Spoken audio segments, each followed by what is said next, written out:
Upper disk आहे आणि खाली लोअर एक आहे. तिचं पण डायमीटर 11 आहे. हो हो.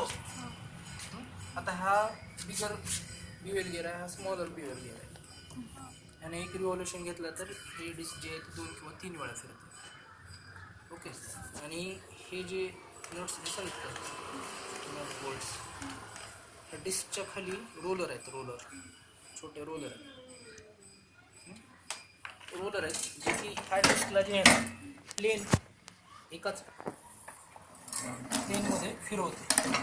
आणि जर खाली जर रोलर नसले असेल ना डिस्क अशी फिरते. आणि खालीवर जर फिरली असते डिस्क, आपली खालची डिस्क जे आहे त्याच्याचे जे गिअर आहे ते मेश झालं असतं. तिकडे जर अडथळा आला असता आणि थोडंसं डिसमेंटल झालं असतं सगळं. आता व्हील किती इंच आहे हे बघू. 8.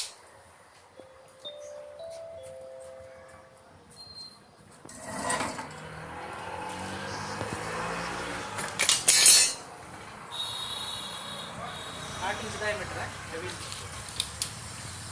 8 इंच डायमीटर. विचारतात किती डायमीटर काय कसं, किती लिटरचा टोप आहे.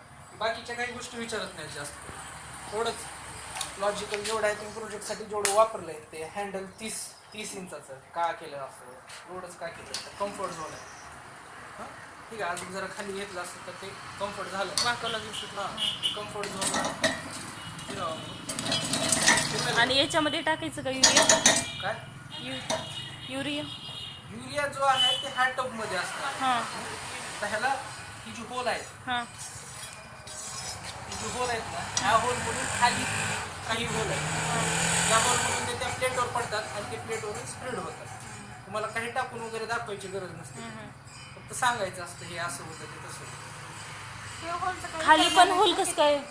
हा जो होल जो आहे ना, हा होल हा 3 mm किंवा 4 mm म्हणा. आणि क्वेश्चन काय विचारू शकतात यावर? ह्यावर क्वेश्चन्स विचारू शकतो. आता पहिली गोष्ट तर हा प्रोजेक्ट तुम्ही का निवडला. सध्या मार्केटमध्ये तर लिक्विड फर्टिलायझरसाठी तर खूप साऱ्या गोष्टी आलेल्या आहेत, पण सॉलिडमध्ये काय आले का जास्त करून. आज ही युरिया जो आहे तो हाताने स्प्रेड केला जातो, बरोबर आहे. त्याच्यापासून जे पण मॅनपॉवर वगैरे लागते ते अवॉइड करण्यासाठी. आणि आजकाल लॉन्स ग्रास वगैरे जे आहे खूप जास्त वाढू लागले आहे. सगळ्यांच्या घरामध्ये ग्रास, हॉटेलमध्ये ग्रास. त्याला युरिया खूप महत्त्वाचा असतो. एक 6 महिन्यानंतर जर त्याला जास्त पाणी झालं किंवा कमी पाणी झालं तर तो पिवळं पडायला चालू, बरोबर आहे का. त्याला प्रोटीन म्हणून युरिया स्प्रेड केला जातो. आणि तो युरिया जो आहे तो आम्ही ह्या युरिया स्प्रेडरद्वारे आम्ही तो स्प्रेड करू शकतो.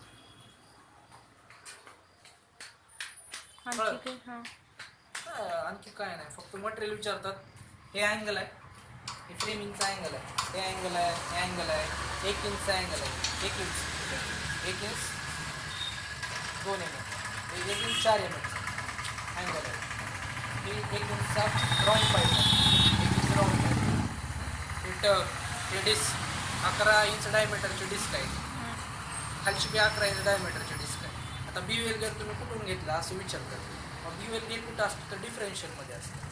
4 गिअर असतात BVLचे, त्याच्यातले 2 सेट घेतले आपण. आता हा कशातला घेतला आहे तर जी मिनी डोर वगैरे असतात गाड्या, त्या गाड्यामधून आम्ही स्क्रॅपमधून तो BVL गेअर घेतला. ओके. आता ह्याच्यामध्ये पीच, टीथ, हे ते टीथ तुम्ही नंतर मोजा आहे, बिगरचे किती आणि स्मॉलरचे किती, ते किती आणि हे किती उद्या मोजा तुम्ही त्याला, उद्या तिथे गेल्यानंतर.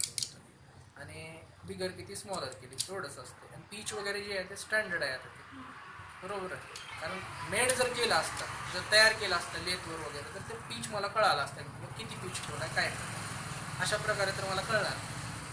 तर तुम्ही सांगायचं आम्ही तयार केला नाही सर, म्हणजे गिअर प्रोजेक्ट तयार केला, गिअर तयार केला नाही. जो रेडीमेड आहे तो विकत घेतला, त्याच्यामुळे मला तो पीच वगैरे कळाला नाही. ॲक्च्युली त्या देणाऱ्यांना सांगितलं की बाबा मिनी डोरचा आहे, आम्ही त्याच्यावर विश्वास ठेवून मिनी डोरचा. कुठून घेतलाय म्हटलं? Scrap line. स्क्रॅप लाईन का? केव्हा यायचा तू? किती लावला? सकाळी कितीला? 8 वाजता. 8ला? किती लवकर होईल? तिथं ठेवा होते तर लागेल काय. 9ला. डायरेक्ट कॉलेज तसंच थांबायचं नाही. चालतंय 9ला. द्यायला असते. कधी या. आता घेऊन जाऊ, आता उद्या घेऊन जाऊ, उद्या. तर आम्ही इथून तिकडं गेलो तिथून पूर्ण असं सुट्टीत खूप दूर गेलो सर आम्ही इथं होतो आम्ही मागच्या गलीला इथून तिकडे गेलाय ऑफिस तिथून इकडे मला